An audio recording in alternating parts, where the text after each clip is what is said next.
Siamo al chilometro 46 e 100 della statale 47 Valsugana in comune di Pove del Grappa. Tra le 8:30 e le 9 di questa mattina si è verificato un gravissimo incidente con uno scontro frontale tra due vetture e anche una motocicletta che seguiva uno dei due veicoli. La monovolume con targa austriaca che procedeva in direzione sud ha invaso la corsia opposta scontrandosi frontalmente con una Toyota Auris con targa italiana. Inevitabile l'impatto per la due ruote che seguiva, mentre le due vetture sono andate in gran parte distrutte carambolando per alcuni metri sull'asfalto. Il bilancio complessivo è di 9 feriti. Il più grave è un bimbo di 2 anni portato con l'elicottero al San Bortolo di Vicenza e ricoverato in terapia intensiva pediatrica.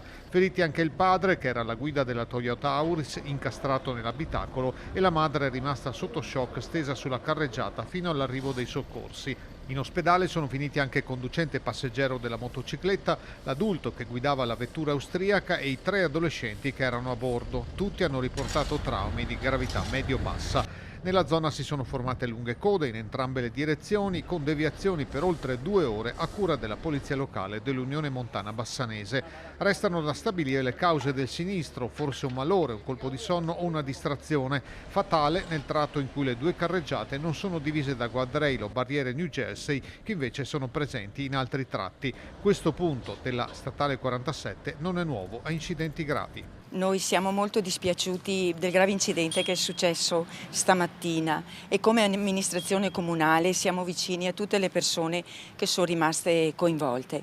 Col prefetto e con l'ANAS metteremo in sicurezza assolutamente questo tratto di via perché c'è molto traffico che passa per questa strada, pertanto cercheremo in tutti i modi al più presto, con l'ANAS naturalmente, di mettere in sicurezza questo tratto di strada.